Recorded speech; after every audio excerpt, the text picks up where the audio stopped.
ये कहानी है एक बूढ़े आदमी की जिसके 4 बेटे थे। वो चारों बेटे बहुत ही आलसी थे और कुछ काम नहीं किया करते थे, इसीलिए घर की सारी जिम्मेदारी उस बूढ़े आदमी के ऊपर ही थी।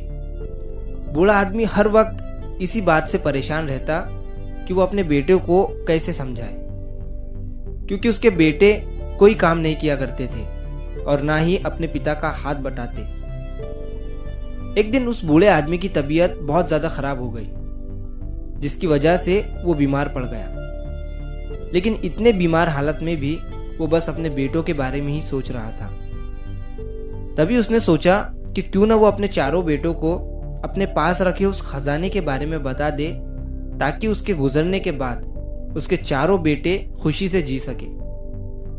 उसने अपने चारों बेटों को अपने पास बुलाया और कहा, मेरी बात ध्यान से सुनना।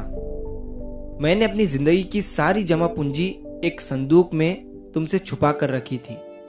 वो इसलिए कि तुम मेरे पैसों से नहीं बल्कि अपने दम पर कुछ कर सको और काबिल बन सको। लेकिन अब मुझे लग रहा है कि वो वक्त आ गया है कि मैं तुम्हें उस संदूक के बारे में बताऊं। उस संदूक में कीमती जेवर और सोना चांदी भरे हुए हैं। मेरे गुजरने के बाद तुम चारों आपस में उसे बांट लेना। ये सुनते ही बेटे खुश हो गए और उन्होंने अपने पिता से पूछा कि बाबा, आपने वो संदूक कहाँ रखा है? बूढ़े आदमी ने कहा कि मैंने वो संदूक बहुत सालों पहले अपने बंजर जमीन वाले खेत में कहीं गाड़ दिया था, लेकिन अब मुझे याद नहीं आ रहा है कि मैंने उस संदूक को किस जगह पर गाड़ा था। ये सुनते ही चारों बेटे अगले दिन से ही उस संदूक को ढूंढने लगे। कुछ समय के बाद उस बूढ़े आदमी की भी मौत हो गई। अब करीबन 2 साल तक उन चारों ने उस खेत को पूरा खोद डाला, लेकिन उन्हें कहीं भी वो संदूक नहीं मिला। बस अब उस खेत में एक ही जगह बची थी जहां उन्हें ये लग रहा था कि संदूक इसी जगह पर होंगी, और उन्होंने वहां पर खोदना शुरू किया। लेकिन वहां भी उन्हें संदूक नहीं मिला, वहां से सिर्फ पानी ही निकला। अब 2 साल के बाद उन चारों भाइयों की हालत बहुत ही खराब हो गई थी, क्योंकि उनके पास खाने को कुछ भी नहीं था और उनकी हालत खराब होती जा रही थी। और साथ ही साथ वो अपने पिता को भी कोस रहे थे, क्योंकि उन्हें वहां कोई संदूक नहीं मिला था। अब एक भाई ने देखा कि संदूक के चक्कर में उन्होंने उस बंजर जमीन को उपजाऊ बना दिया था और उस जमीन से पानी भी निकल रहा था। तभी उसने अपने बाकी भाइयों को यह सुझाव दिया कि क्यों ना हम इस जमीन पर सब्जियां उगाएं, इससे हमारी हालत बेहतर हो जाएंगी और हम खुद के खाने का इंतजाम कर सकेंगे।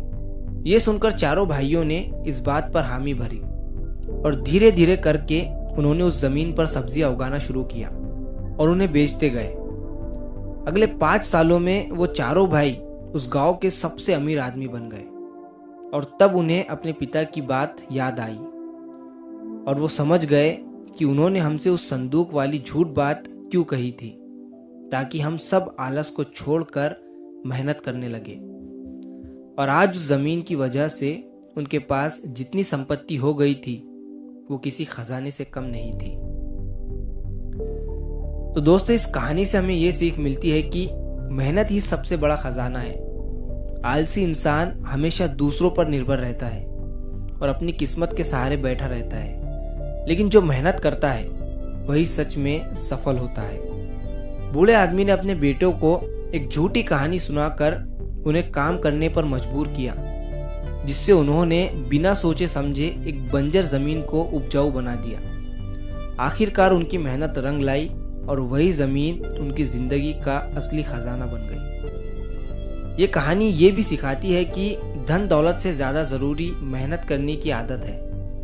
अगर बूढ़ा आदमी सच में अपने बेटों को खजाना दे भी देता तो शायद आलसी होने की वजह से वो सब कुछ गवा देते, लेकिन अपनी मेहनत से कमाया हुआ पैसा और सफलता हमेशा टिकी रहती है।